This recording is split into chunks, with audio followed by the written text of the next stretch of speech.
Hello and welcome to Emily Reads 50 Shades Darker. It's been a little while since my last 50 Shades video because I read chapter 2 and it just seemed like the book was over. But I've checked and there is more. I'm sorry guys. Chapter 3! She's smiling for the first time in a couple of weeks and her boss says, "Anna, you look radiant." And her italics are thinking, how inappropriate. She's emailing with Christian. He's telling her she needs to eat more breakfast so that she has energy for begging. Good God. Begging for sex. I was happy with just finishing at chapter 2, guys. She's eating a pastrami sandwich. So thrilling. She signs off her email with "I love you," and he does not return the "I love you." Oh, 50 has a sense of humor, and I love him for it. But it's not reciprocated. But apparently she hasn't noticed. Christian tells her that her company is monitoring her emails. Oh shit! I had no idea!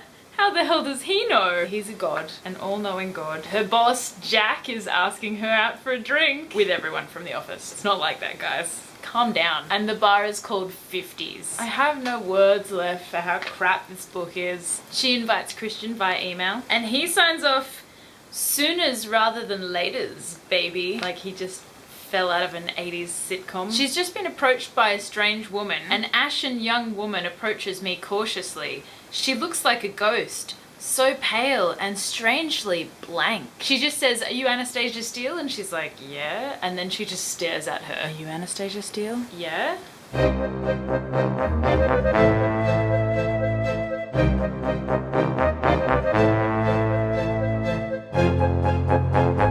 She's like, "Can I help you?" And the woman's like, "No, I just wanted to look at you."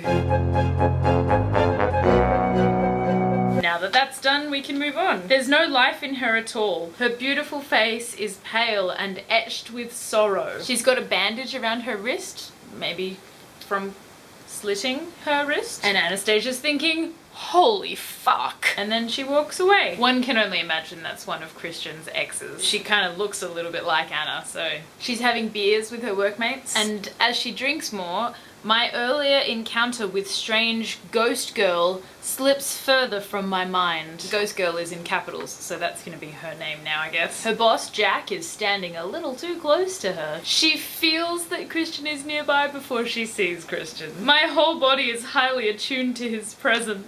Seems legit. And Christian does his marking his territory and drapes himself over her. "Hey baby," he murmurs. We get a brief description of Christian's clothing, and then he looks edible. Cannibal. One of her colleagues, Claire, is staring open-mouthed and with frankly carnal appreciation at Christian because he's so good looking. Taylor's waiting for them in the Audi. Christian's like, "Your place or mine?"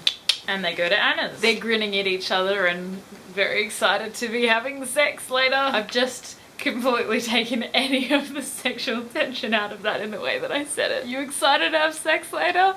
Me too. Oh god. Christian asks Anna if her boss, Jack Hyde, is good at his job. And he basically says, if he oversteps the mark, I'll get him fired. She's like, "You don't have that kind of power." Except he does, because he's bought the company that she works for. What a fucking creep. They go to her apartment. She's pissed off at him, but his eyes are intense, threatening even, but sexy as hell. How can you stay mad at Christian Grey with eyes like that? I love him, and my heart swells with a nervous, heady elation. That's, what, the third time she's mentioned that she loves him? I feel like he's gonna hurt her, and not in the kinky fun way. His eyes are bold and grey. She's bathing in the heat that's radiating off his body. He's so hot right now. He's telling her she needs to eat. He's like a broken record, this man. He says, "Eat, you're too slender." Fuck you, man, I'll do what I want. She hasn't been taking the pill, so he's gonna have to use a condom. He's teasing her sexually, and she's thinking, if only my seduction skills were better. Well, you've only been with one guy. Maybe just expand your horizons a little. This is not the man for you. They're going out grocery shopping because they've got no food in the house. Christian can't remember the last time he went to the grocery store. He offers to help and she's like, "Yeah, you can chop the vegetables," and he doesn't know how to chop vegetables. That's ridiculous. I mean, how posh do you have to be to never have chopped vegetables? He's not royalty. He's literally staring at some red peppers in confusion. This is ridiculous. She teaches him how to chop vegetables. She's trying to seduce him by just brushing past him constantly as she's getting ingredients. And he says, if you do that again, Anastasia, I'm going to take you on the kitchen floor. And she says, you'll have to beg me first. He turns off the stove and says, we'll eat later. Put the chicken in the fridge. This is not a sentence I had ever expected to hear from Christian Grey, and only he can make it sound hot.